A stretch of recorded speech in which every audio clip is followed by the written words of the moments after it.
Olá, ferrenhos! Bem-vindos a mais um episódio do podcast Damas de Ferro.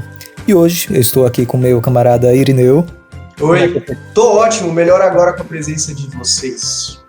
E também com a digníssima, maravilhosa da doutora Daniele Slobotkov.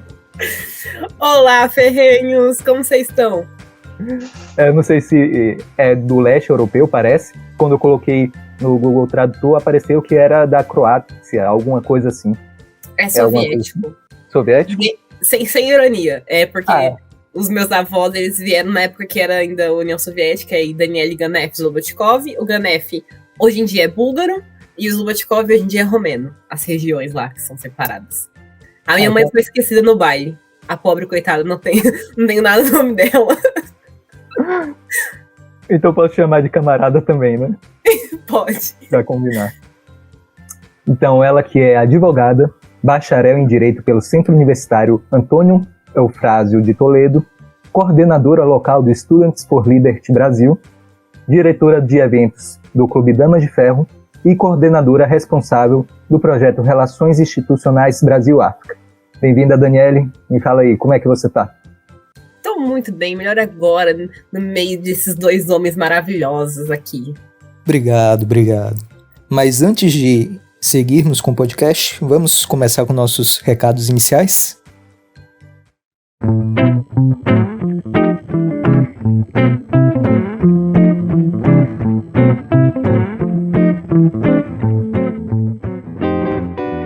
Olá, ferrinhos. Tudo bem com vocês? Aqui é Gustavo e eu vou interromper a programação para um recado muito importante. Eu sei que o episódio está muito bom, mas você já segue o Clube Damas de Ferro nas outras plataformas?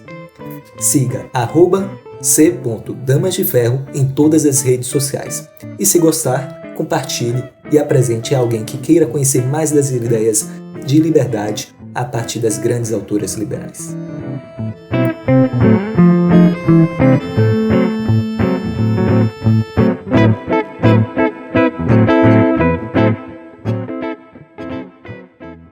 Dani, eu queria te perguntar primeiro, isso era a primeira coisa, eu acho que o Gu já realizou isso, né? Que é perguntar sobre o seu sobrenome, sobre as suas origens. E como é que se pronuncia mesmo o sobrenome? Como é que é? Vamos lá, é Daniele Ganef Slobotkov. Zobotkov. Isso, Slobotkov. Slobotkov. Só que o D é mudo. E você tem muitas ligações com a sua família, com essa questão estrangeira, com essa... Você sabe muito sobre essa história, porque me parece uma história muito bacana, assim. Como é que funciona? É isso que a gente quer saber, na verdade, né? Você é uma infiltrada aqui? Um agente russo da KGB. Sim, eu sou uma agente russa, eu sou a própria Natasha. É a Natasha, né? É isso aí, a Viúva Negra. A Viúva Negra. Então, eu não tenho, assim, eu tenho contato, eu sei a história, mas, infelizmente, quem veio de lá pra cá, que foi o meu avô, ele já faleceu e eu não tive esse contato direto de saber a história, sabe? Mas a família do meu pai sempre teve esse costume de falar algumas palavras em russo, tanto é que a gente não chamava eles de avô e avó, a gente chamava eles de baba e deda, que é avô e avó em russo. E aí tem aquelas palavras que eu sei falar em russo, eu te amo, boa noite, bom dia... A demonstração, por favor. Você vai brigar com alguém, você fala assim, Yada Btb, que você tá brigando com que você é uma pessoa, entendeu? Essa parte. E eles vieram pra cá, e o meu avô veio lá da parte que era da região da Romênia, a minha avó veio da região da Bulgária, e eles se conheceram no interior de São Paulo. Se conheceram, casaram, tiveram 15 filhos, adotaram um, e um desses filhos é o meu pai, que depois tava andando, ele era missionário uma época, e aí ele tava andando pelas cidades do interior, conheceu a minha mãe, senhora minha mãe, eles namoraram 3 anos, casaram, e estão juntos desde então. Ele foi o primeiro e único namorado da minha mãe. E aí a história da minha mãe é mais voltada no sentido a minha avó, ela era adotada, e ela teve que crescer na raça mesmo. O meu avô tinha a família dele também, mais uns 5 irmãos. E aí eles tiveram 5 filhos. A minha mãe foi a única que fez uma faculdade. isso que é uma coisa legal também, porque da parte da minha mãe, tem 5 filhos, e a minha mãe é a única que tem faculdade. O meu pai tem 15 irmãos, e todos têm faculdade. Porque o meu avô, ele fez o quê? Ele formou o primeiro, mandou para São Paulo e falou, você vai pagar o estudo do outro. E foi fazendo isso. Um foi pagando o estudo do outro até que todos são formados. E você é de São Paulo? Eu sou do interior de São Paulo. Eu sou lá da pontinha do Pontal do Paranapanema, que é Teodoro Sampaio, a cidade. Nossa. E estudou por lá também? Eu estudei até o primeiro colegial em Teodoro, e aí no segundo e no terceiro colegial minha mãe me mandou para Prudente, que é a cidade grande, a cidade que tem shopping, né? Quando a gente é criança a gente vai pro McDonald's para poder passear. E aí eu fui para lá quando eu tinha 14 anos. 14 anos, é. Aí foi eu e minha irmã morar sozinha. E aí a gente fez segundo, terceiro colegial. Aí em 2014 eu me formei. Em 2015 eu comecei em engenharia mecânica. Fiz 1 ano na Federal de Dourados. Fui pra lá morar também, sozinha. Peraí, você se formou em 2014 em Direito? Nossa, não, calma, não sou tão velha. Eu Calma aí. formei em 2014. Ah, tá, no colégio. Ah, tá. Falei, nossa, E aí, isso. Aí eu fui fazer o engenharia, 1 ano, lá em Dourados, Mato Grosso do Sul.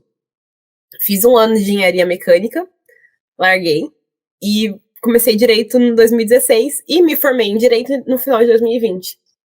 Então, é uma pergunta que eu fiz para a Thay. Eu tenho percebido, assim, que tem alguns advogados no grupo.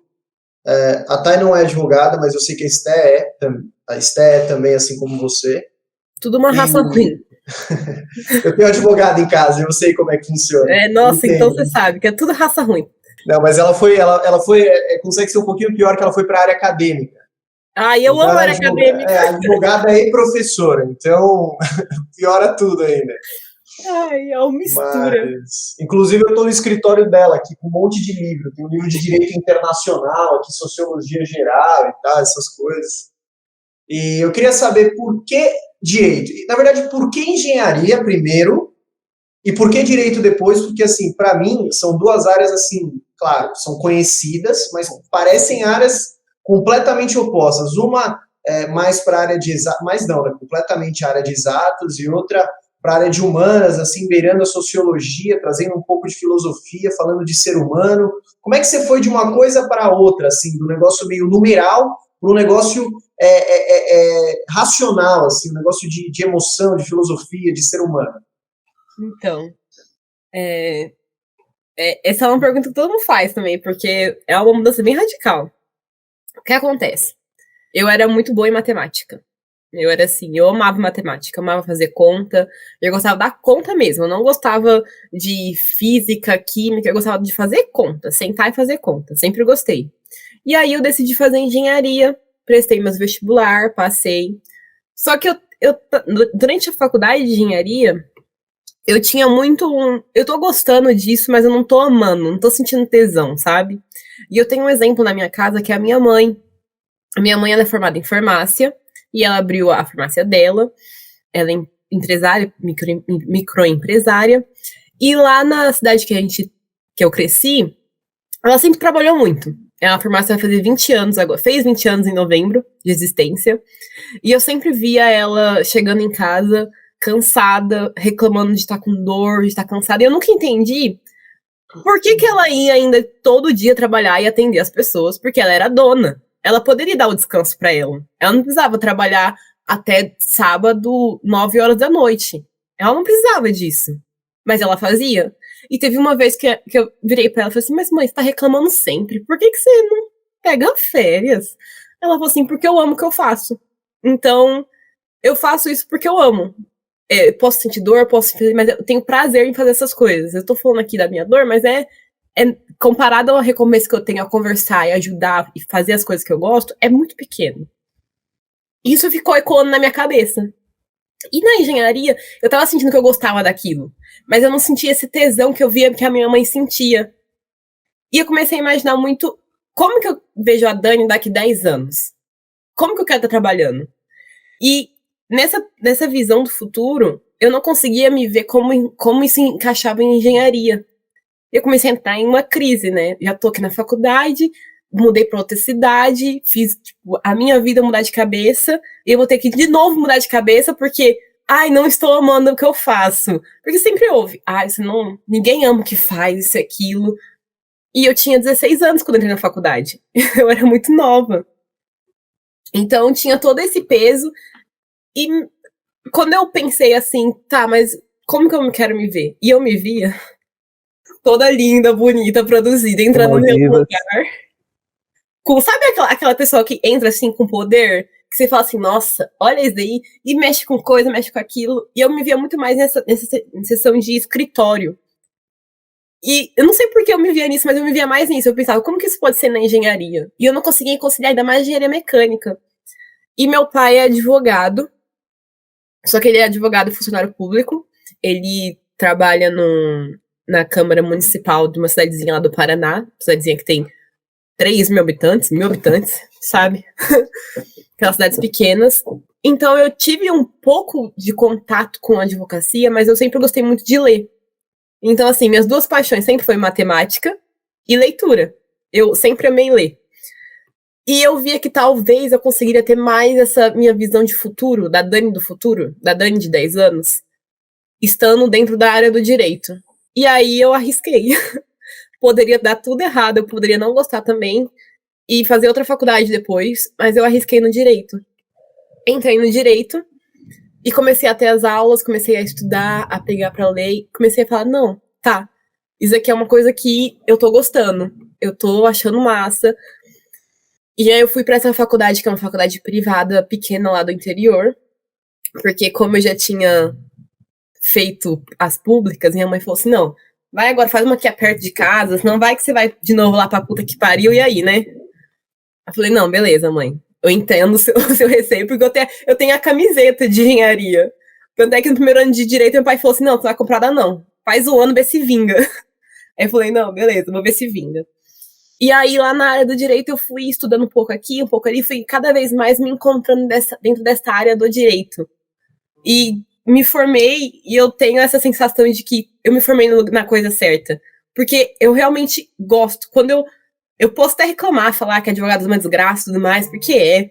Mas quando eu pego pra sentar e fazer pesquisa, ainda mais na área acadêmica, eu gosto muito. E eu sinto esse amor que eu consigo começar a compreender o que minha mãe falava.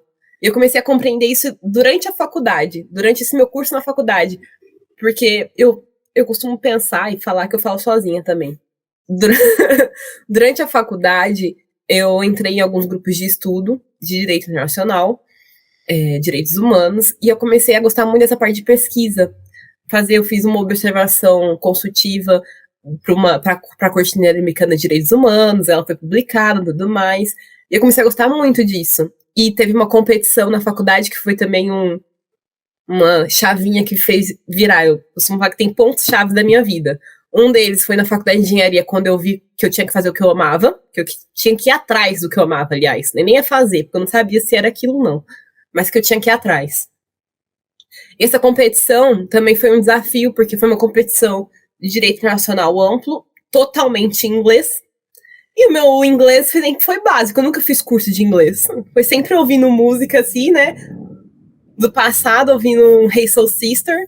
O inglês brasileiro, The Books on the Table. Exatamente. Verbo to be. E aí, nessa competição, tinha 4 amigas minhas, e minha amiga falou assim, Dani, vamos meter a louca, vamos nessa competição, vamos desafiar? Eu falei, vamos, fazendo nada. Eu consigo ler as coisas em inglês e pesquisar pra vocês. Falar eu não vou conseguir. E aí, em 50 dias, eu tive que ir do inglês básico pro inglês intermediário / avançado, porque no fim das contas, o menino que ia falar acabou dando pra trás e eu tive que falar. Fui lá na frente dos juízes, apresentar o caso. No fim, foi uma experiência assim.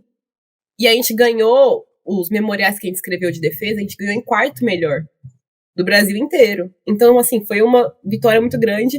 E eu vi o direito internacional sem ser direitos humanos.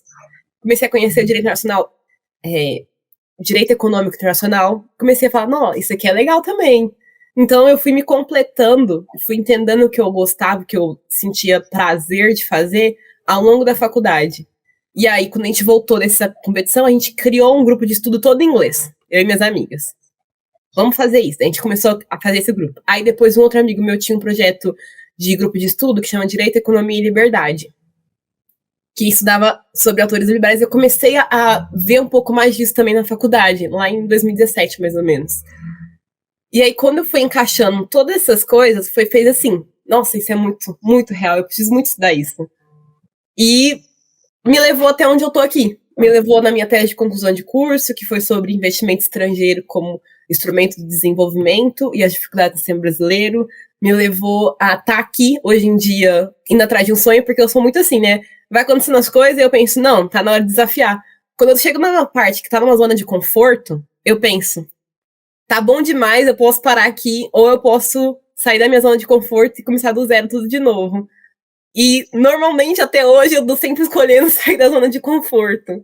Tô sempre tentando arriscar, porque não tenho nada, sabe? No sentido, quer dizer, tenho meus pais, que são minha base e tudo mais, mas eu não tenho nada que me prende pra baixo, que me puxa. Desculpa pra quem namora, mas não tenho namorado, não tenho filho pra poder sustentar, não tenho essa questão. Então, tá na minha hora de tentar ir voar pra cima, e se tiver que cair, a gente cai e depois levanta de novo. Não, é disso que se trata, né? Assim, no sentido de, eu vejo muito da tua vida que você teve muito que se arriscar. Então, quando você foi fazer faculdade de engenharia lá fora eu digo, num lugar distante do seu, né? Imagino que até culturalmente devia ser muito divergente daquilo que você já convivia. Quando você mudou de novo para um outro lugar para fazer algo desconhecido, quando você fez o debate. Então, eu queria, a partir disso, perguntar para você qual foi a maior lição que você aprendeu a partir de todas essas mudanças. O que elas dizem sobre você? Que as oportunidades, elas vão aparecer uma vez.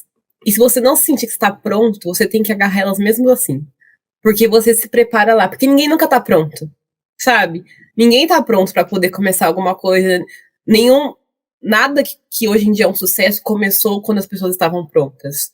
Então, eu acho que o que mais me deixou como lição é isso, sabe? Sempre ir atrás, mesmo quando você não está pronto, porque faz parte. Isso para todas as áreas da vida. Para trabalho, para estudo, para romance. Ninguém nunca tá pronto para estar num relacionamento, mas você vai saber quando você realmente estiver em um. Eu acho que essa foi a maior lição que eu tive. Caramba, eu tô aqui tocado, né? Só admirando. Tá chorando.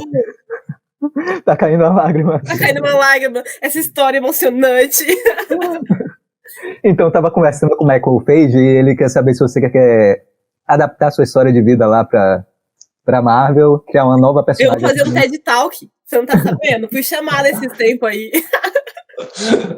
Em inglês, tem que ser em inglês. Inglês. Não, muito legal essa história. E é uma lição, né, pra todo mundo que não sabe o que fazer, não sabe, está muito seguro quanto à sua faculdade, quanto à sua área de estudo, até sua vida pessoal. Zona de conforto não é uma opção, principalmente para quem é jovem, né?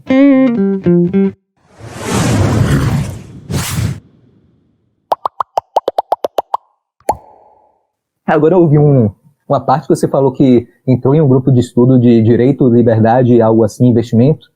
Foi mais ou menos por aí que você começou a entender ou então a conhecer as ideias liberais? Vamos lá. Minha história com a liberdade. Contando em paralelo com a minha história da faculdade. Da vida, assim, né? Em 2017, eu tinha um amigo que ele conversava comigo sobre essas coisas de ideias, assim. A gente não falava sobre nominação, liberal, isso aqui. A gente falava sobre as coisas que estavam acontecendo no dia a dia, o cenário político, porque a gente entrou no mesmo ano na faculdade, a gente entrou em 2016. E a gente conversava muito sobre isso, a gente trocava muita ideia. E aí, ele me mandou um link do SFL, falou assim, olha isso, que legal esse programa. Aí eu falei, vamos se inscrever. Aí os dois se inscreveram, em 2017. Isso lá no interior de São Paulo. Aí tinha 2 coordenadores de presidente, que era eu e ele. E estávamos inscritos em 2017. E aí eu fui escrever um artigo sobre imposto é roubo, né? Todo mundo por essa frase. Já começou. Quem sou eu para julgar o que eu mesmo fiz? A Tudo bem. bancada libertária do Dama de Ferro tá feliz agora. Fiz um artigo sobre. Publiquei, tá, gente? Tá lá, inclusive, tá publicado por aí. Se vocês procurarem Daniela Neves Lobotkov, vocês devem achar isso aí. Sobre a utilidade do imposto no sistema brasileiro. Eu nem sabia que era tributo, tava no segundo ano da faculdade, mas enfim. Fui pesquisar e achei o site do Instituto Mises. Aí, naquela semana, na semana seguinte, ia ter a conferência da escola austríaca. Na semana seguinte. Aí eu olhei assim e falei, tô fazendo nada? Vou falar com meus pais, se eles deixarem, eu vou pra São Paulo semana que vem. E vou nessa conferência. Eu falei com eles, falaram assim, não, filha, beleza. Achei uma promoção de ônibus, peguei e fui, sozinha, pra São Paulo, pra ir nessa conferência da escola austríaca, que foi a conferência mesmo. Fui na conferência de 2017, no comecinho do ano, e assim, me encantei. Só que eu não tinha nenhum amigo. E eu tenho uma história que é triste. Eu vou contar aqui, vou compartilhar ela com vocês. Eu acho que só compartilhei ela com a Esther, até. Porque eu não conhecia ninguém. Eu era assim, cabaça. Eu tinha 18 anos. Eu fui nessa conferência, e aí eu lembro que dava os intervalos, todo mundo se conversava, todo mundo era meio que esse amigo. E eu fiquei muito assim, nossa, o que eu vou fazer aqui? Aí eu lembro que teve uma hora que eu fui no intervalo, eu entrei no banheiro, fiquei assim no banheiro 15 minutos, dentro esperando passar. Entendo. Aí eu saí. Não, hoje em dia eu já estaria desenrolado com um monte de gente, mas enfim, né? Isso é 2017, eu era cabacinha. Fui nessa, voltei, tipo, pra minha cidade do interior, cheia, tipo assim, nossa, isso é muito incrível, tudo mais, isso, aquilo. Aí, final de 2017, teve a LibertyCon, que eu fui também. Também nesse estilo, esperar no banheiro pra dar um intervalo. Andar, fingir que conhecia coisas e pessoas, mas não conhecia. Falar, e aí, fulaninho, nem conhecia. Nossa, e Cada todo mundo se conhecia, eu me sentia muito mal, porque era, nossa, você viu aquilo, isso e aquilo, e eu tenho até um livrozinho, deixa eu ver se eu tenho ele aqui, que era um livrozinho da LVM, que tava tendo o stand deles. E aí, meu amigo, no começo de 2018, só que o que eu fazia? Nada no SFLB. Eu sou uma história de unsucesso no começo. Porque eu quase fui cortada durante muito tempo, porque eu nunca fazia nada, porque eu morava muito no interior e não tinha, tipo assim, eu não tinha diálogo, não tinha conversa com os coordenadores lá de São Paulo mesmo. Eu morava 800 quilômetros de distância. E quando meu amigo saiu do SFL, porque ele foi cortado porque ele não fez nada... Eu ia até perguntar, quem é essa pessoa, tá ligado? Então, o nome dele é esse cara. João Carneiro. Virou agora presidente do SFL. É o Ivanildo, tá ligado? Ele morreu do SFL, ele foi cortado. Você ainda fala com essa pessoa? Eu ainda falo, ele é meu amigo ainda. Vou mandar ele ouvir esse podcast. Vamos chamar ele pro podcast aqui. Na verdade, é nossa surpresa, ele tá aqui esperando. Então, João, entre, por favor. Por favor. E ele saiu, ele foi cortado do SFL. E eu às vezes via alguma coisinha lá, como eu tinha ido na LibertyCon, eu gamifiquei, então fiquei com 2 pontos, sabe? O rank, ao contrário, eu era lá embaixo. Isso, 2018, continuei sendo um inútil na vida do movimento liberal. Só que isso lá aqui pra São Paulo, capital. Quando eu voltei do interior, como eu tinha ido em 2 conferências, eu postei no Instagram, na minha cidade, pro meio liberal, eu era famosa. Porque eu fui nesses eventos. Nossa, você viu a palestra do Hélio Beltrão? Sim, eu vi, sabe? E aí, nesse momento, eu acabei conhecendo pessoas liberais da minha cidade, só que não faziam parte do SFLB, que foram muito importantes na minha vida, que eu tenho contato até hoje. Vou até citá-los aqui, citá-los, o João Parron, o João Diamante, tudo João, né? O outro era João Carneiro também, que me apresentou. A Letícia Achiles, ai, desculpa, Lê, se eu falei esse nome errado. E eles eram liberais lá, e eles começaram um projeto que se chama Direito, Economia e Liberdade. Na sua faculdade, é isso? Na minha faculdade, que era um grupo de estudo voltado para essas 3 áreas, Direito, Economia e Liberdade. Isso foi no finalzinho de 2018 que eles começaram isso. E aí ele me chamou para poder entrar junto nisso, para poder ajudar a organizar, a coordenar, e eu topei. Tanto é que a Esté, no final de Em 2020, quando eu estava coordenando inteiro, porque em 2019 teve um lapso de 6 meses que eu fiz intercâmbio pela faculdade. Que bacana, você foi para onde? Fui para Portugal. E deixa eu te perguntar, como você falou desse grupo que vocês estavam fazendo, como era a receptividade para o movimento liberal lá dentro da sua universidade? Era difícil. Vocês eram odiados? Vocês foram escorraçados, maltratados, Então, bulinados? Como é que foi isso daí? Era difícil porque qual que era a questão? A minha faculdade, ela é muito forte em direitos humanos. Então, os grupos que têm muita força são direitos humanos. Então, você abrir uma linha de pesquisa para estudar esses 3 foi muito difícil, sabe? Foi trabalhoso, você não poderia chamar pessoas que dariam escândalo, sabe? Então, você teria que selecionar bem as pessoas que você vai chamar para poder ser um evento. Você tem que ser aquela social-democrata, né? Vamos ser assim, palavras mais plausíveis. Então, teve muita resistência, até porque a ideia para poder criar esse grupo não era só um grupo de alunos que se juntavam, era tentar fazer esse grupo se tornar um grupo de extensão, um grupo de pesquisa, para poder realmente realizar pesquisas acadêmicas voltadas a esse assunto. Então, para poder fazer isso, tinha que passar por tinha que passar pela reitoria, e já tem muita burocracia. E fora da burocracia tem muito aquilo. Mas, você não pode ser política, não pode falar sobre política. Só que a gente nunca falou sobre política. Nunca foi a intenção do grupo falar sobre política. A intenção do grupo sempre foi discutir academicamente e produzir conteúdo acadêmico sobre essas 3 áreas.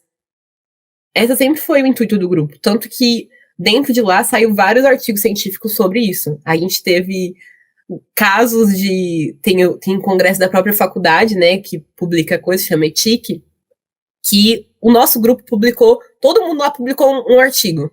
E um dos artigos era, tipo assim, o fim da justiça do trabalho, fim do salário mínimo, eu acho que era. E os meninos contando depois, tipo, nossa, mas a gente foi apresentar, a gente foi escorraçado, mas foi muito bom, sabe, nesse sentido. No nível vaia mesmo? Na nível vaia não, né, é aquelas escorraço com requinte, aquele do professor que tá te avaliando o seu trabalho e fala assim, mas isso, aquilo. Começa a perguntar coisas que não tem tanto embasamento fático, mas é argumentação filosófica que às vezes acaba sendo ad hominis. A palavra bonita. Deixa eu te fazer uma pergunta. A partir de tudo isso que você viveu na faculdade, de todos esses problemas que você teve que passar, qual é o conselho que você dá para alguém que realmente percebe algumas inclinações para o liberalismo, para o libertarianismo, para o anarcocapitalismo? Qual conselho você dá para uma pessoa dessas que, assim como você, já teve 16 anos, tem 16 anos hoje, vai entrar numa universidade e vai ter que conviver com gente que pensa completamente diferente? O que você acha que essa pessoa devia fazer? Eu acho que, se eu fosse dar um conselho para Dani no passado, às vezes, sabe? Você tem que ter o respeito, mesmo que a outra pessoa não tenha. Porque eu acho que esse é o divisor de águas. Você não... a pessoa quer baixar o nível, quer falar... Tenha o respeito, mantenha os seus valores, mantenha os seus princípios e saiba que os seus princípios são inegociáveis. Então, a pessoa pode pensar X, Y, Z, mas você sabe o que você pensa. Isso também vale para, por exemplo, professores que às vezes são mais inclinados e tendenciosos. Você vai querer discutir com um professor desse na sala de aula? Pra que você vai fazer isso? Pra poder ficar lá 3 anos na mesma sala? Não, sabe, você escrever o que o professor quer ouvir pra você passar de ano, não prejudica, não machuca os seus valores, porque você sabe quais são os valores que você luta. Então, saiba bem quais são os valores e princípios que você luta, eles vão te guiar, e você tem que ter a noção de saber quais batalhas você vai agarrar ou não. E toda vez que você agarrar uma batalha, sempre batalhe com respeito. Mas você estava falando sobre a sua experiência na criação desse grupo. Esse grupo ainda existe? Ainda existe. @Del_Toledo PP. Em todos esses anos de faculdade, em todos esses anos de universidade, você já se sentiu tentada a mudar o seu posicionamento político? Ou você já passou por etapas que realmente isso aconteceu, essa questão de mudança? E como é que você se vê hoje? Você se considera ANCAP mesmo, ANCAP raiz, imposto é roubo, liberdade, isso aí, foda-se o Estado. Como é que você se enxerga hoje? Eu já troquei minha posição política durante a faculdade, não por pressão externa, não foi por uma coisa, eu quero encaixar em um grupo e vou trocar de posição. Não. Foi porque eu fui lendo, fui estudando e fui entendendo melhor alguns conceitos e fui mudando. Eu acho que isso é normal. Eu acho que burro é aquela pessoa que não quer mudar por nada. Porque bate o pé mesmo. Às vezes você apresenta um negócio, mas leia isso aqui é bom, vai te dar um aprofundamento. Ela, não, porque o que eu sei é o que eu sei. Então eu acho assim, eu acho que essa pessoa é burra. Eu não acho que é burrice trocar de posicionamento político ao longo da vida. Troquei, entendeu? Já fui, quando eu era da engenharia, eu era meio que apolítica, não sabia muito das coisas. E aí, no comecinho da faculdade, era mais socialzinha. Sempre tem, né, gente? Ainda mais direito. Pra se socializar também, né? Socializa tudo aí, compartilha as coisas. E aí eu fui pro lado libertário, né? Sempre. A gente sempre tem essa fase de libertário, depois objetivista. No meu notebook até é porque eu não consegui arrancar, mas ele tinha uma figurona que tem imposto é roubo. A gente tem essa fase. Hoje em dia, eu sou uma liberalzinha de merda, entendeu? Eu reconheço. Eu sou liberal, sabe? Acredito que a gente tem que ter a noção dos princípios libertários como guias, orientadores. Eu vi uma palestra, um professor falou sobre isso, e eu achei genial. É assim, o seu sonho, o seu objetivo é aquele, mas você sabe que você não vai alcançar aquilo. Então você tem que batalhar para ter aquilo, só que de maneira pragmática. Porque eu não acredito que você pensar de maneira dogmática não vai levar ninguém a lugar nenhum. É como as pesquisas acadêmicas hoje em dia. São totalmente dogmáticas, pelo menos na área do direito, e elas só ficam dissertando, porque se acontecer, se for isso, se for aquilo, isso tem que ser pragmático para poder realmente causar impactos reais.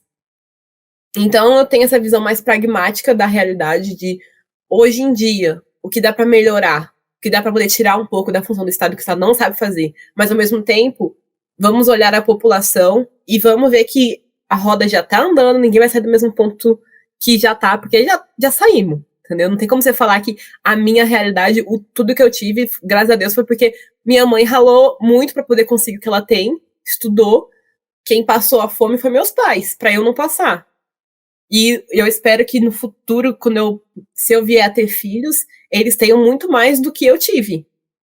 Eu tenho como valor inegociável a liberdade, esse é meu valor inegociável.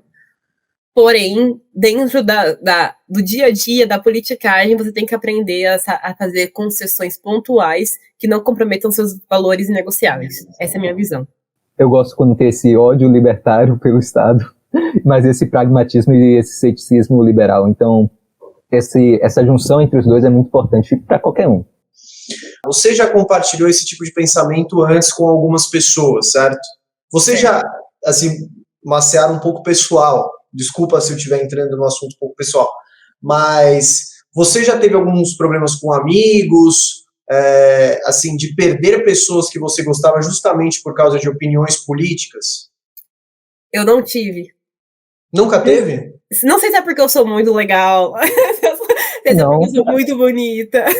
A vida tá muito fácil pra você, assim não é possível. Eu não tive. Tem porque assim, perder pelo menos 2. Lembra? A meta.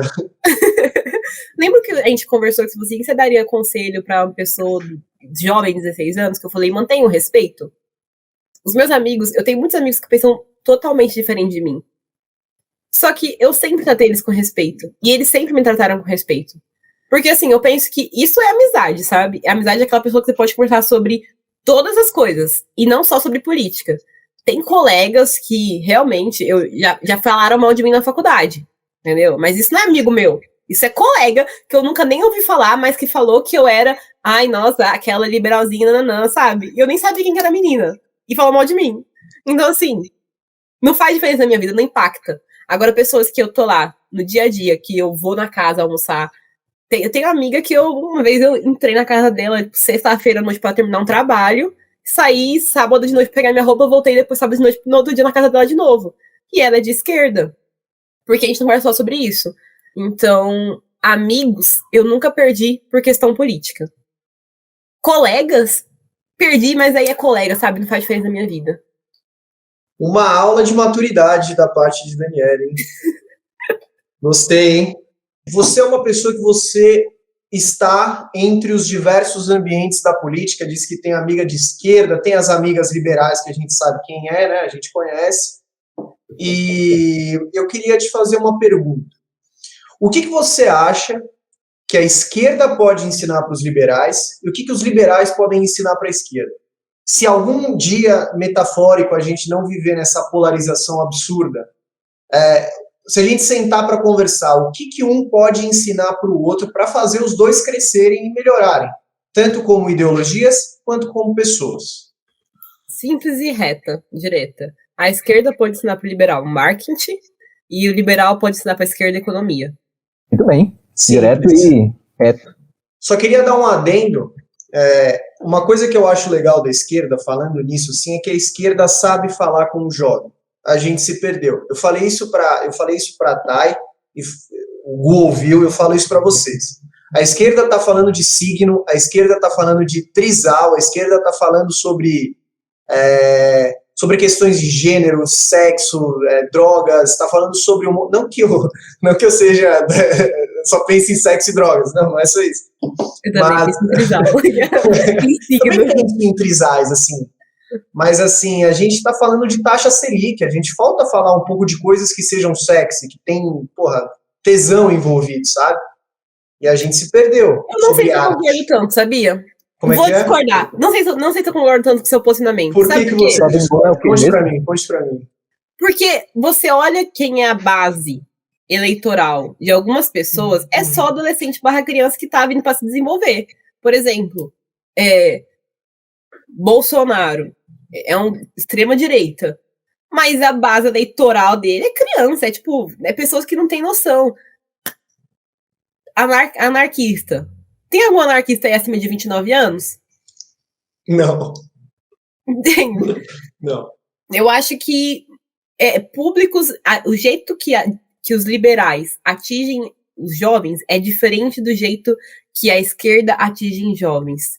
Porque não tem como você querer atingir o mesmo público, porque são conteúdos diferentes mesmo. Talvez se fosse signo, eu, jovem, não me interessaria, porque eu nunca me interessei por isso. Entende? Então, eu não sei se eu concordo tanto, porque a gente é pequeno, isso eu super concordo. A gente acha que a gente é muito, porque a gente vive na nossa bolinha. Então, a nossa bolinha 30 pessoas aqui do meio liberal. A gente vive na nossa bolinha, a gente é pequeno. Só que eu acho que a gente tá fazendo esse trabalho, só que é um trabalho que começou há pouco tempo. Não tem como falar que tem o mesmo peso que tem a Uni, por exemplo, que surgiu, sei lá, acho que foi em Vargas que surgiu a Uni, não foi? Olha isso, é muitos anos. Você entra no Instagram da Uni, tem milhões de seguidores, beleza, tem, mas ela surgiu há muitos anos. Você entra no Instagram da JL, tem uns 50 mil seguidores. Eu acho que tem tudo. 14 mil, eu acho. Eu dei pra eles 40 mil, viu? Mas 40 mil. Mas isso é muito verdade, porque na UJL tem 14 mil, mas na UJS tem 40 e poucos mil, alguma coisa assim. E a UJS, porque a gente não pode comparar a Uni com a UJL, né? A gente tem que comparar a UJS, por exemplo, que é a maior deles. Se a maior tem 40 e poucos mil, e começaram há décadas, e a UJL começou ontem. Eu tava lá quando só tinha 60 pessoas no grupo. Você tava no JS? Como é que é? Não, no JL. Essa aí eu abandonei. Revelações. Essa aí eu abandonei há um tempinho. Você já foi comunista, Gu? Não, cara. Não, mas eu já protestei contra o Temer, então... Mentira! É a mesma coisa. Isso aí é o maior ato de terrorismo que pode existir. Temer, volta. Mas assim, dependendo do ambiente, eu concordo com uma coisa que você falou lá atrás. Eu tenho que ir para as minhas tendências mais sociais democratas, entendeu? De acordo com o ambiente, eu puxo para um lado. Porque o mundo é político, a gente tem que saber conversar, entendeu? O mundo é político e tudo se baseia em networking. Se você não souber conversar, ganhar as pessoas na conversa, e eu tô percebendo que talvez eu seja boa nisso, sabe? Não é uma coisa que eu tenho certeza que eu sou boa, mas parece que todo mundo que eu começo a conversar, fala assim, nossa, você é muito gente boa.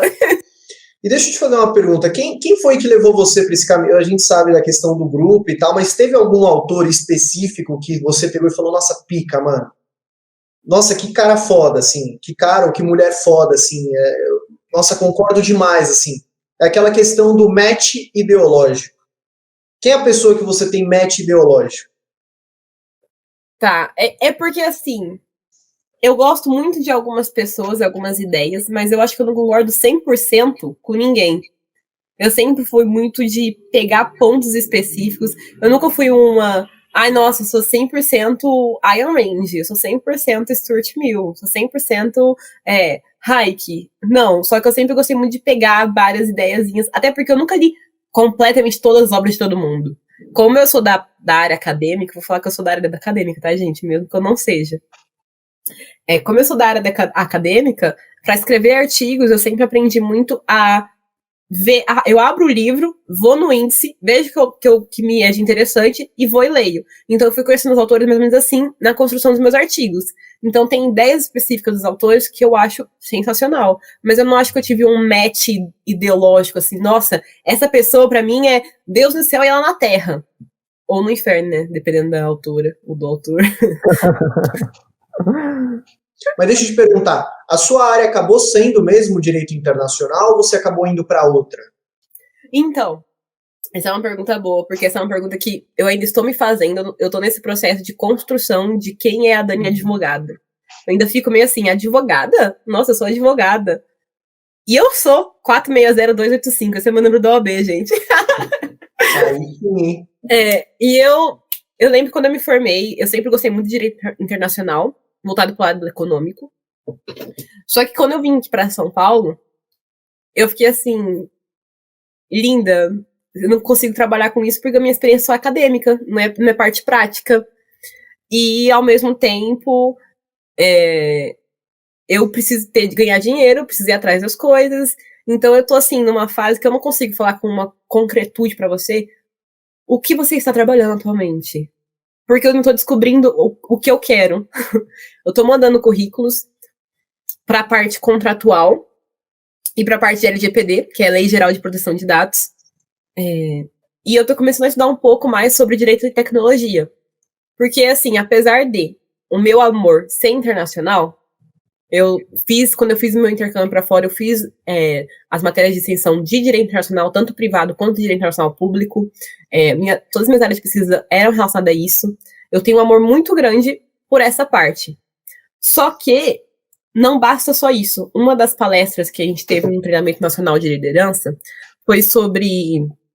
Eu vou falar o exemplo que o Raduan falou no TNL, que eu achei sensacional.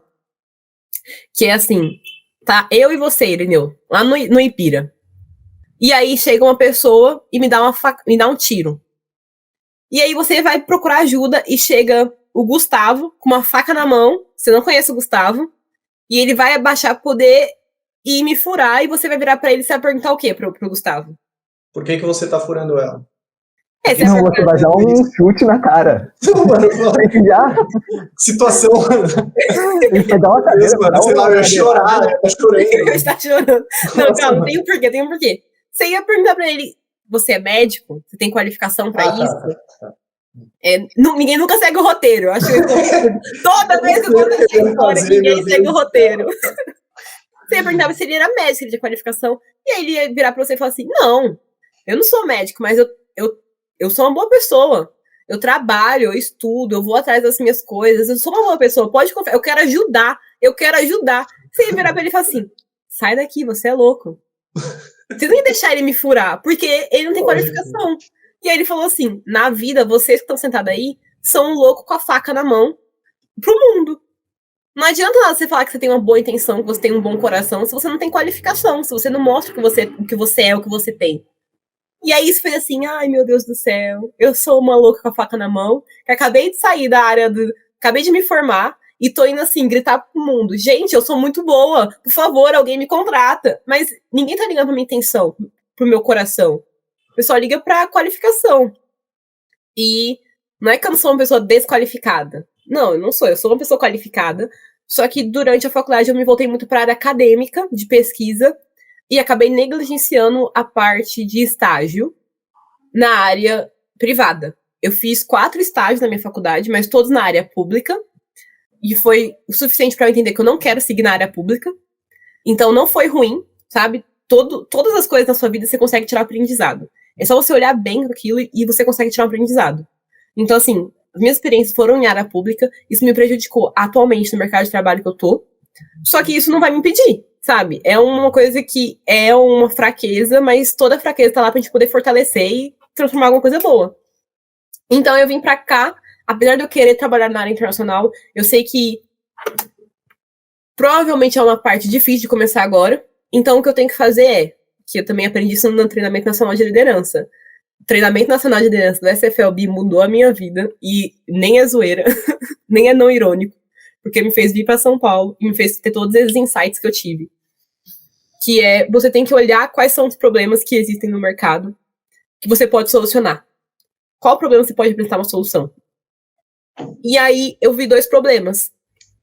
Que aí eu vou dar uma dica aí para quem for advogado recente que tá começando, porque é uma coisa que eu estou indo, então não sei se vai dar certo, né? Isso não é uma... Talvez a Dani daqui do futuro possa vir em outro podcast, quando a gente for uma instituição enorme, maravilhosa, e falar que deu certo, mas eu não sei se vai dar certo.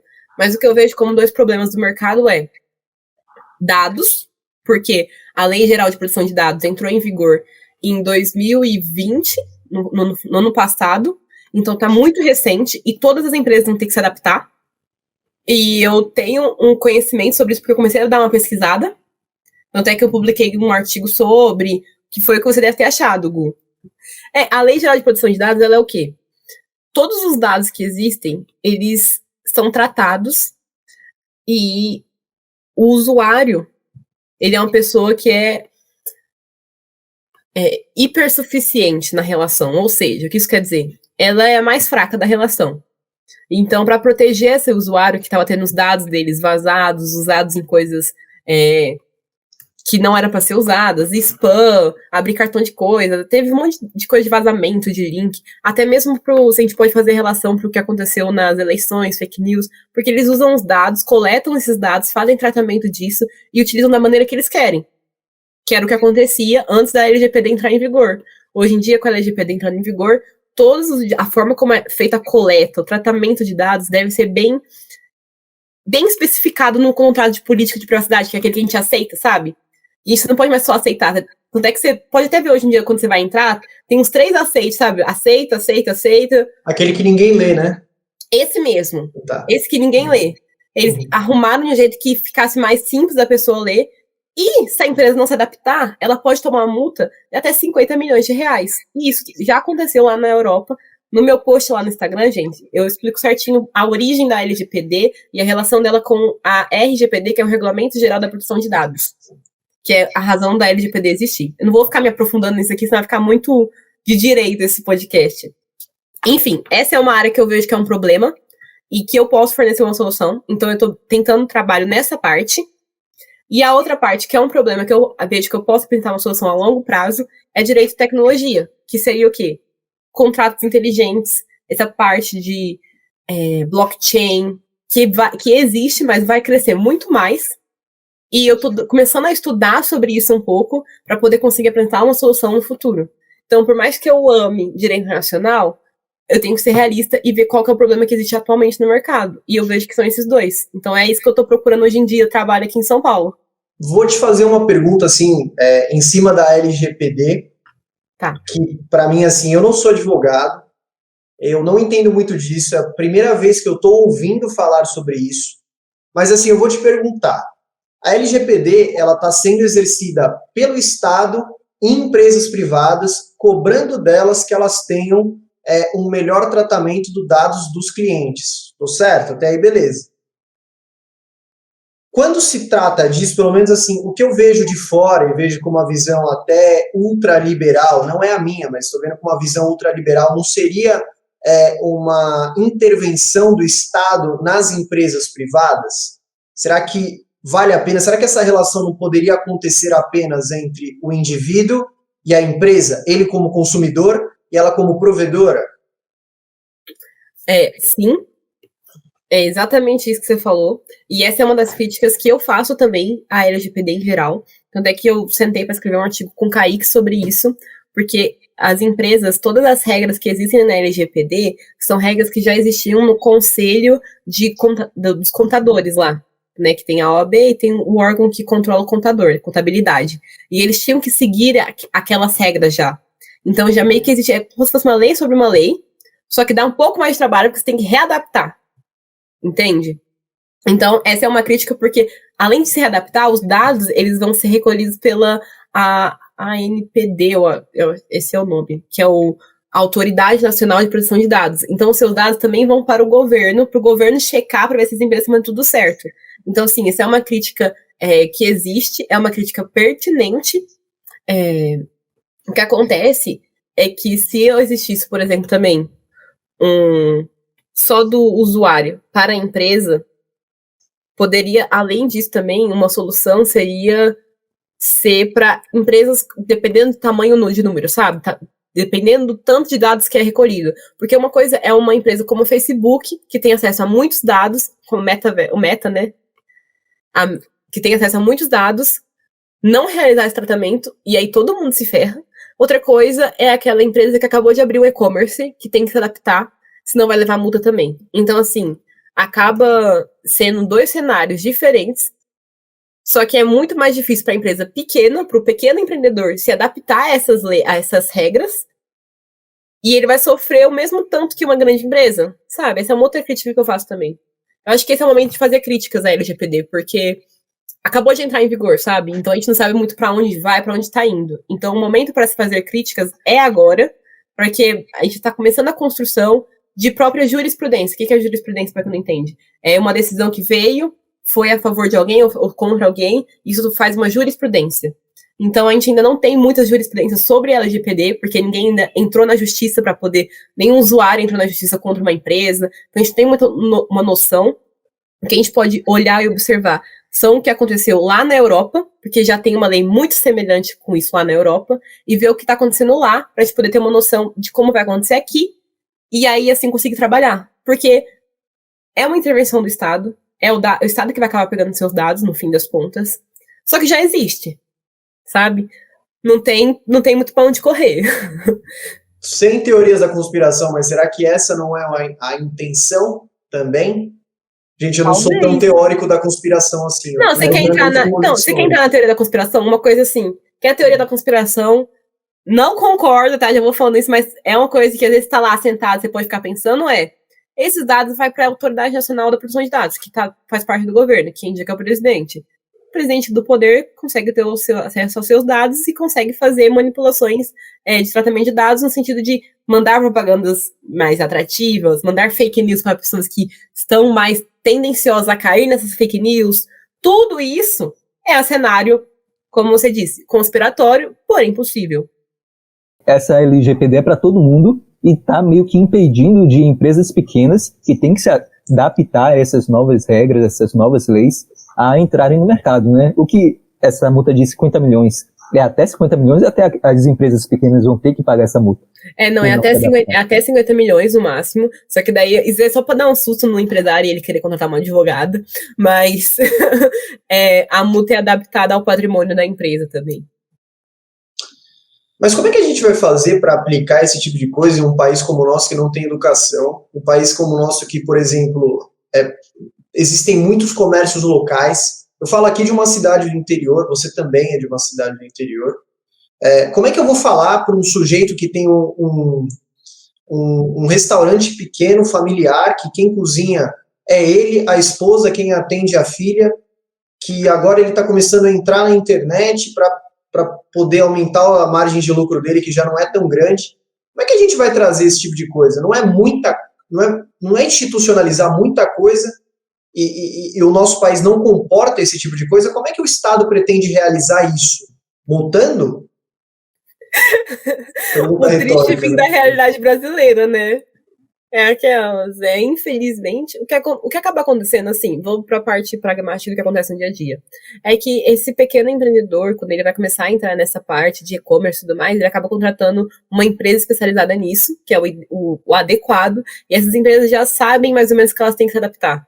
Então, assim, não é o empresário em si que vai pensar nisso, mas o custo para ele abrir uma e-commerce e aumentar os lucros dele no meio digital vai ser um pouco maior, porque as empresas que fazem e desenvolvem e-commerce e tudo mais vão adicionar esse custo na mão de obra deles, o custo de ter uma consultoria jurídica especializada em LGPD. Nossa, eu só tô pensando aqui de que é como o remédio, às vezes, ele consegue ser mais doloroso do que a doença. Por exemplo, você falou do metaverso, de que essa questão dos dados dessas grandes big techs, dessas grandes empresas que estão tomando muitos dados, as pessoas precisam de alguma coisa para se proteger, né? Porque, assim, o Facebook, eu já me conformei que eu vendi minha alma já para o Facebook. Mas será que o remédio não está sendo mais doloroso assim? Então, vou discordar aquela um pouco também, né? Porque assim, ok, você está vendendo a sua alma, os seus dados para o Facebook, para o Instagram. Eu, particularmente, gosto. Porque se eu tô pensando em alguma coisa, eu falo, nossa, eu queria muito comprar aquela parrazinha que faz isso e aquilo, dá 2 segundos aparece no celular. Eu gosto dessa facilidade, sabe? Eu gosto disso. Mas não só isso, como também o metaverso e todas essas coisas tecnológicas que estão surgindo, elas surgiram de uma maneira para beneficiar também a sociedade. Não tem como você ser contra todas as revoluções tecnológicas que existem hoje em dia, porque elas vieram para melhorar a nossa qualidade de vida. Eu acho que você tem que ter uma cabeça muito boa para conseguir não pirar nessas coisas. Então, isso é um ponto. Só que não dá para você ficar enxergando essas coisas como inimigo. Porque é a mesma coisa que remar contra a maré. É andar sozinho, não estar integrado e não aproveitar dos benefícios, entendeu? Então, por exemplo, eu que moro a 800 quilômetros de distância da minha família atualmente, mas também já cheguei a morar em outro país. Eu tava morando em outro país, tava em Portugal, e eu conseguia falar com meus pais e ver eles todos os dias por celular. Não é a mesma coisa, mas imagina isso atrás. Na época que era só carta, você tinha todos os seus dados invioláveis, mas você não conseguia ter esse contato com as pessoas que você ama, você não conseguia ir em palestras internacionais, você não conseguia ter essa facilidade que existe. E com o metaverso vai ter ainda mais facilidade, porque você vai ter holograma, vai ter um monte de coisa. Eu acho. E será que na área do direito vai mudar muito isso? Do metaverso com o direito real? Então, eu tô estudando um pouco sobre isso, então eu não posso falar muito, né? Senão eu vou falar bosta. Vou falar só o que eu tô vendo sobre. É que, assim, o que acontece é que, surgindo no metaverso, as formas de estabelecer contratos, de fazer relações, toda relação que a gente faz é uma relação jurídica, praticamente. Porque você tá lá e você compra uma caneta, isso é uma relação jurídica. Então, essas relações, quando acontecerem no metaverso, que já acontecem, por exemplo, no livro de joguinho, que você vende o dinheiro de jogo e pega o dinheiro real, isso é uma relação também. Mas você vai poder conseguir fazer outros tipos de contratos que envolvem dinheiro digital, tipo criptomoedas, e para poder fazer esse tipo, você pode fazer um contrato que se auto-executa através de contratos inteligentes, que usa a tecnologia do blockchain. Porque, assim, um contrato, o maior problema de contratos hoje em dia aqui no Brasil é executar eles. Para você executar um contrato, demora 10 anos pelo site do TJ de São Paulo, segundo a notícia. Você tem que lembrar que o TJ é um CNJ, aliás, Conselho Nacional de Justiça. É um conselho que vai sempre puxar a sardinha para eles. E eles falaram que poder sair a execução de contrato é 10 anos. Imagina quanto que é na vida real. E os contratos inteligentes, eles vão vir para poder facilitar essa vida, sabe? Tipo assim, você assinou o contrato, aconteceu a parte, você coloca os comandos lá na programação, e uma vez que uma programação identificou uma parte cumpriu, automaticamente já cumpre a outra parte, sabe? Se auto-executa. Você falou que gostava bastante dessa área internacional, tanto que entrou no Brasil África, né? Exato. É um projeto do SFLB também ou não? Isso, é um projeto institucional da SFLB. Quem surgiu com a ideia foi o Nicolas, que é o diretor executivo, e aí abriu um processo seletivo. Eu me inscrevi no processo seletivo, muito por conta desse meu amorzinho por direito internacional. Eu pensei, uma puta oportunidade isso aqui. Entrei, e aí na equipe tínhamos 6 pessoas, a Stephanie, presidenta do Damas de Ferro, era a líder desse projeto. Era Stephanie, eu, o Rafael, o Cristiano, o Thiago e o Adriano. E aí o Thiago saiu porque ele assumiu a coordenação lá do Ceará. E a Stephanie saiu porque ela assumiu a coordenação de São Paulo. E aí a Stephanie falou assim, Dani, toma aqui, ó, tirou a coroa, me coroou. E aí eu me tornei líder do projeto em março, abril desse ano. O que é esse projeto Brasil-África? O SFL, ele é uma instituição internacional. Então, ele tem vários continentes. Aqui no Brasil, que tem a exceção de ser o SFLB, né, que é um país que tem o SFL, que a gente tem muito engajamento e tudo mais, porém é por continentes. E aí tem o SFL lá na África. E lá na África, como tem vários países que falam idioma diferente, tem inglês, francês e português, acaba que o idioma oficial do SFL da África é inglês, então eles tinham uma barreira linguística forte. E aí, por isso que surgiu esse projeto do Brasil-África, que foi uma relação de parceria, onde a gente que é brasileiro, pudesse passar o que a gente tem de expertise para os coordenadores africanos, no intuito de capacitar, empoderar, desenvolver eles como líderes e mostrar o que a gente tem de conteúdo em português e dar para eles, porque faltava muito isso para eles, conteúdo na língua que eles falam, que é português. Então, a gente trabalha atualmente com 4 países, que é Moçambique, Guiné-Bissau, Cabo Verde e... Angola? Não, né? Mas é que acaba que, no fim, são só 2 países que são mais ativos, que são Moçambique e Guiné-Bissau, são as pessoas que estão sempre presentes. E eu tô na liderança desse projeto, é o meu bebê, porque é um projeto que foi muito trabalhoso. A Esté, que também estava do começo, ela sabe disso, porque é realidade completamente diferente. Eu lembro que na primeira reunião que a gente teve com eles atrasaram meia hora e foi só 2 pessoas que compareceu. Então, assim, a gente não estava acostumado com isso, a gente estava na pegada de como é coordenador brasileiro, que já vai lá, aparece. Raça, né? Exatamente. Então, a gente teve que se adaptar, a gente teve que desconstruir. A época que a Esté estava na liderança, foi uma época que a gente estava tentando entender como que eles eram, e a gente falava muito. A gente falava sempre nos eventos, mas porque eles não falavam. Aí, quando mudou trocou a liderança, eu assumi, a gente começou a fazer uma posição mais de protagonismo dos coordenadores africanos. Então, a gente tentou incentivar eles a falarem, passar a importância do que é o SFL, como o SFL pode te ajudar, e como você pode fazer o SFL Inc. olhar para você, para suas regiões. Você tem que apresentar projeto, você tem que apresentar resultado. E aí, a gente está nesse... Hoje em dia, eu tenho alguns coordenadores que são mais ativos, que assim, só deles falarem, olha, eu tô com tal ideia, eu já falo assim, não, então vamos fazer. Vamos aqui, a gente liga agora. Então, às vezes eu ligo com eles ligam pra mim, a gente fica 40 minutos conversando, e eles vão falando a ideia deles, e falam assim, não, então vamos fazer isso, aquilo. Porque o que eu vejo que às vezes falta é vamos agora, faz isso, faz aquilo. Então, esse projeto de construção tá engatinhando. Toda vez que vai 6 pessoas no evento de sábado, a gente comemora. Mas tá muito bom agora. Teve o treinamento. Hoje encerrou o ciclo de treinamento de design gráfico, que um coordenador lá da África, ele falou pra mim, passou uma demanda, que era artes. Toda vez que eles mandavam fazer, que eles pediam pro pessoal lá da África, no geral, demorava muito para fazer. E eles precisavam de demanda e eles queriam fazer, e aí eu tinha feito a parceria do Brasil com o Camélia. Então, o acesso ao Camélia, que é o portal aqui que os coordenadores, exclusivamente coordenadores do SFLB que tem, então se você quer ter acesso ao Camélia, por favor, se inscreva no SFLB, olha esse merchan de graça. A gente fez essa parceria do acesso ao Camélia para coordenadores africanos lá dos países lusofônicos. E aí eu fiz um treinamento no sentido, eu e minha equipe, né, que atualmente é o Adriano, o Rafael, o Cristiano, a Natália e o Leone, recentemente que entraram.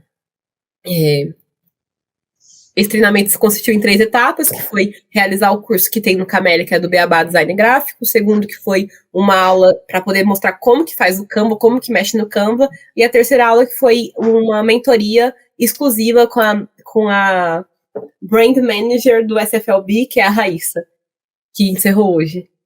Deixa eu aproveitar essa linha e perguntar para você, seguindo aquela mesma pergunta que eu fiz sobre a direita e sobre a esquerda.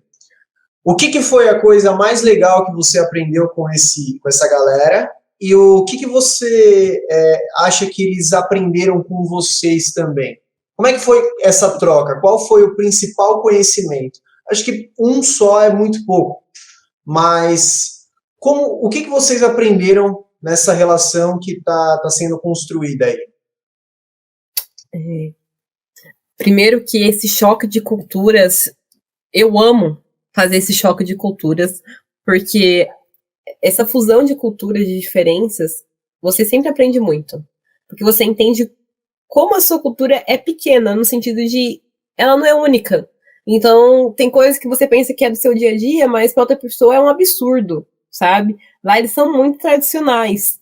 A maioria deles são mais velhos, são casados, então eles têm pensamentos muito tradicionais e conservadores. E tem a linha tênue até que ponto o que eu vou falar vai ofender ao pensamento político dele ou a cultura dele, porque é cultural. Então, saber esse jogo de cintura, desenvolver isso, foi um aprendizado muito importante, de saber respeitar que as pessoas de lá não vão pensar o mesmo que você, e não é porque eles são de direito conservador, não, mas é porque eles têm uma cultura diferente, é uma cultura completamente distinta. E também paciência. Paciência foi um belo de ensinamento que eles me deram, porque as boas coisas não vêm do nada. Os bons frutos precisam de uma boa base.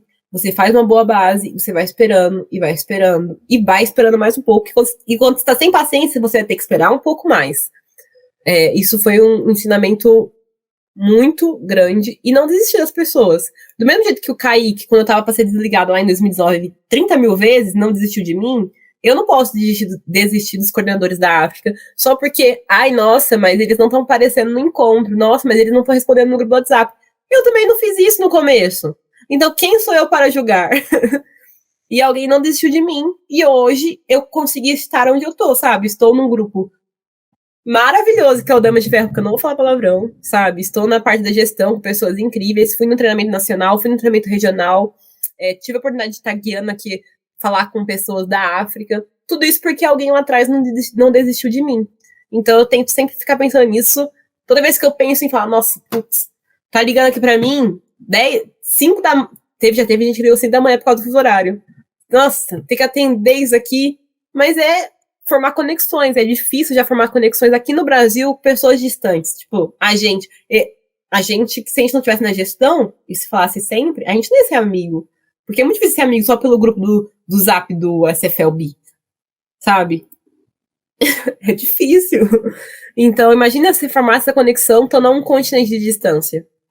E eu acho que o que eu tento, eu não sei se eles aprenderam isso e tudo mais, mas o que eu tento passar para eles é realmente a importância de você lutar pela liberdade. Porque eu tenho essa frase em mim que é cada indivíduo com valor de liberdade que consegue transformar uma sociedade.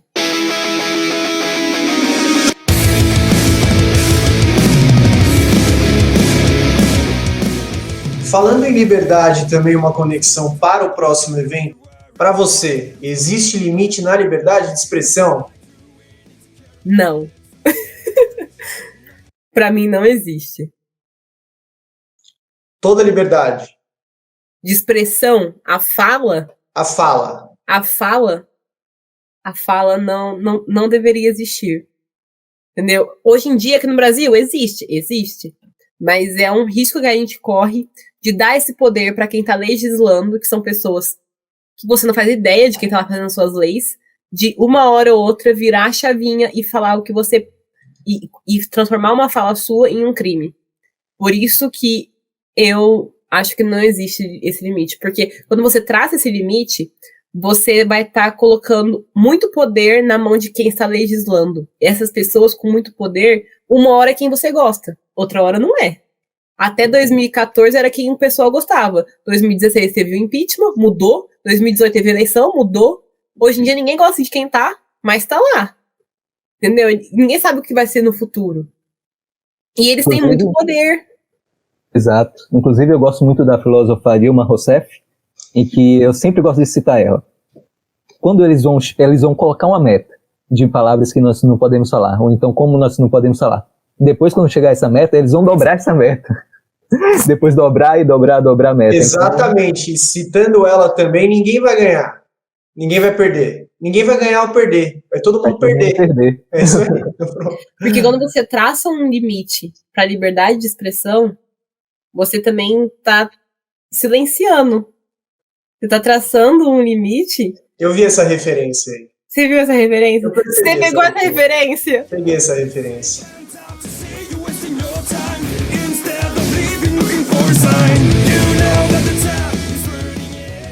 Antes da gente finalizar, a gente sempre tem... sempre não. É nosso segundo podcast, mas a gente já criou essas duas perguntas finais. Qual que é a coisa menos inteligente que você faz? Uma coisa que você se envergonha. Uma habilidade secreta, por exemplo. Uma coisa, não sei. Acho que uma coisa menos inteligente que você faz. Por exemplo, eu gosto muito do reality A Fazenda. Gosto mesmo, cara. Eu acho um experimento social muito mais do que BBB. Mas isso eu deixo pro futuro aí, quando a gente entrar. Mas eu quero saber a coisa menos inteligente que você faz. Que o pessoal da África, o pessoal do SFLB ia falar, mano, como assim, tá ligado? É a Dani, super inteligente, doutora. Por que ela tá fazendo isso, meu Deus do céu? Eu acompanho Farofa da GK. Eu também. Pode traduzir para o pessoal que não sabe, do Google, o que é. Mas aí quem não sabe tem que ir pesquisar, entendeu? Vou deixar tudo aqui assim. Surubão de influencer. Surubão de influencer. É isso aí. E BBB. Eu amo BBB. BBB? Eu amo BBB. Eu votei em 2019, 20 e 21. Mas BBB não tem cavalo, não tem roça, não tem nada. Qual a graça? É verdade, mano. As pessoas, elas tentam parecer melhores. Na Fazenda, elas tentam parecer piores. Né? Eu não quero pessoas intelectuais. Eu quero desgraça. Eu quero pessoas péssimas. Entendeu? Todo mundo gosta aqui de ler. Você disse que é muito acadêmica, que já publicou 50 mil artigos. Mas um livro que você acha que não pode faltar na vida das pessoas, que não sei se foi sua formação, então que te motivou, te influenciou bastante. Você poderia falar um pra gente? Não, o livro não. Quem não conhece essa de abrir o livro? Eu vou falar o mais recente, então, pode ser? O mais recente, ó, eu vou até mostrar ele aqui. Chama The Defined Decade, que é da Mega J. A GK?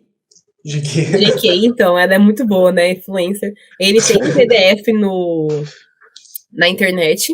E quem quiser, eu tenho ele em PDF, então só mandar mensagem pra mim na DM que eu passo, porque foi muito maravilhoso, tipo, virou a chavinha pra minha cabeça.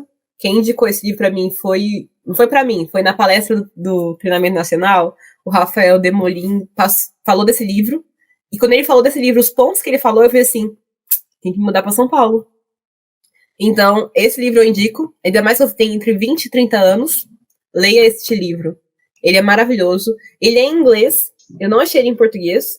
Só que é uma linguagem muito tranquila de ler. É tipo assim, como se fosse conversa, porque é diálogos que a psicóloga teve com alguns pacientes dela e das lições que ela tira desses diálogos. Então ela fala assim, por que é importante você tomar decisão quando você tem 20 e poucos anos? Aí ela contou casos de pessoas que ela tratou.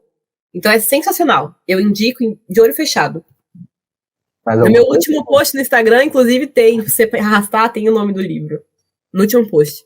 Vou passar lá. Seu Instagram, inclusive, qual é? @Dani, com Y, Slobodkov. Então é @Dani, SLOBODTICOV.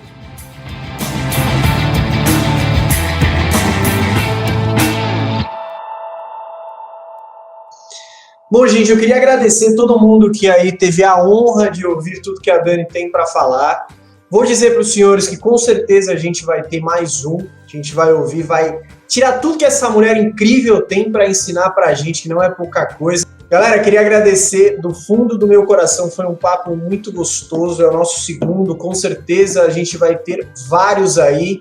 muita gente da gestão, muita gente de fora dela e com certeza muita gente para agregar aí na vida de vocês, assim como a gente está agregando na nossa aqui. Gustavo, como sempre, é uma honra dividir esse podcast com você. Você é um cara sensacional. E Muito Dani, obrigado. Obrigado pela honra, você é incrível. Que mulher, senhores. Eu queria agradecer a oportunidade, agradecer por ter aqui falado com vocês. É muito gostoso, é um conversa de amigo. E você estar aqui no comando do podcast é sempre maravilhoso. Eu amo ficar ouvindo vocês. Os efeitos que o Hugo coloca é sempre perfeitos. E é isso. Muito obrigado. Isso, gente, obrigado. Muito obrigado por todos aqui. Te esperamos na próxima semana, no próximo episódio. É isso. Até mais. Tchau. Até mais.